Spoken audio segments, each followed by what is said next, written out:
بسم اللہ الرحمن الرحیم۔ اردو لیکچرر کے سلسلے میں ہم ویڈیوز بنا رہے ہیں۔ آج ہم نظموں کی قسمیں پڑھیں گے۔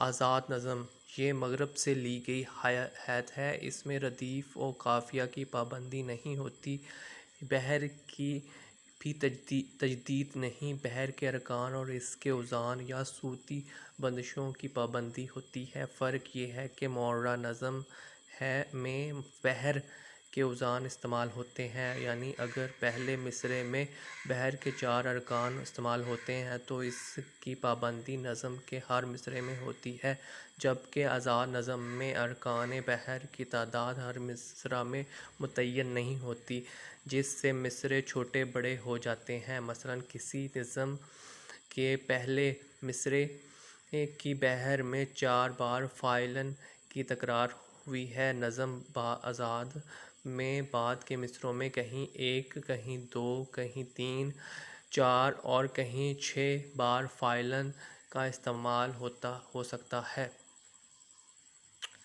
قطع اس کے قافیے کا تعین پہلے شعر کے دوسرے مصرعے سے ہوتا ہے۔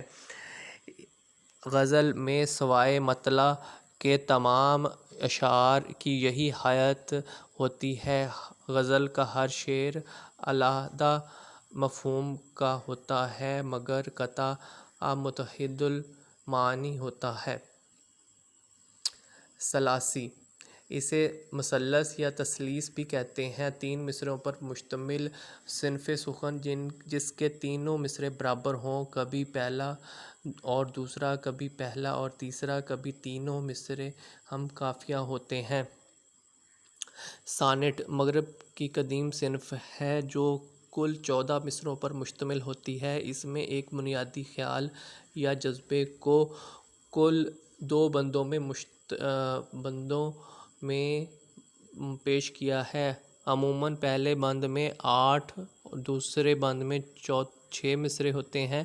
پہلے بند میں خیال کا پھیلاؤ ہوتا ہے اور دوسرے میں اس کی تکمیل کی جاتی ہے۔ کبھی کبھی پہلا بند 12 مصرعوں پر اور دوسرا بند 2 مصرعوں پر مشتمل ہوتا ہے۔ اردو میں عظمت اللہ خان، اختر شیرانی، راشد میرا جی نے سانٹ میں طبع آزمائی کی۔ عزیز تمنائی کے سانٹ کا مجموعہ برگ نو خیز شائع ہو چکا ہے۔ ترانیلے فرانسیسی شاعر کی مقبول صنف ہے۔ اس میں ایک ہی بند میں نظم مکمل ہو جاتی ہے جو ٹوٹل 8 مصرعوں پر مشتمل ہوتا ہے۔ اس میں کل 2 قافیے استعمال ہوتے ہیں۔ اس کی ترتیب یہ ہے: پہلا، تیسرا، چوتھا، پانچواں اور ساتواں ہم قافیہ ہوتے ہیں، جبکہ دوسرا، چھٹا، آٹھواں یہ اول الذکر سے الگ مگر ہم قافیہ کے ہوتے ہیں۔ ہائکو یہ ایک قدیم جاپانی صنف ہے۔ اردو میں یہ انگریزی کے توسط سے آئی ہے۔ اس میں کل 3 مصرعے ہوتے ہیں، مگر 3 مصرعوں کے کل ارکان 17 ہونے چاہئیں۔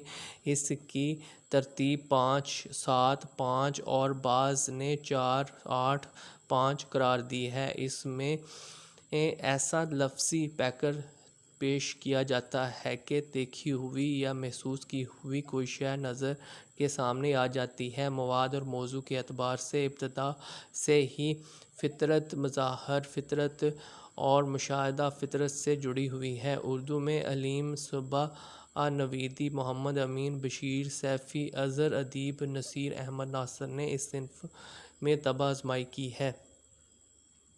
نثری شاعری یہ انگریزی کی پروس پوئٹری کی تقلید ہے۔ اس میں ردیف، قافیہ، وزن اور بحر کی قید نہیں، ہاں ایک آہنگ ضروری ہے۔ کبھی کبھی مصرعے غیر ارادی طور پر اوزان کے تحت آ جاتے ہیں۔ شعریت اور غنائیت ضروری ہے۔ اردو میں علی سجاد ظہیر اور خورشید الاسلام نے اس میں طبع آزمائی کی ہے۔ ان کے مجموعے علی ترتیب کا سا، روح، پگھلا، نیم اور جستہ جستہ ہے۔ یہ تھی اردو نظم کی اقسام۔ مزید ویڈیوز کے لیے چینل کو سبسکرائب کریں اور ویڈیوز کو لائک اور شیئر کریں. شکریہ. اللہ حافظ. اللہ پاک آپ کا حامی و ناصر ہو.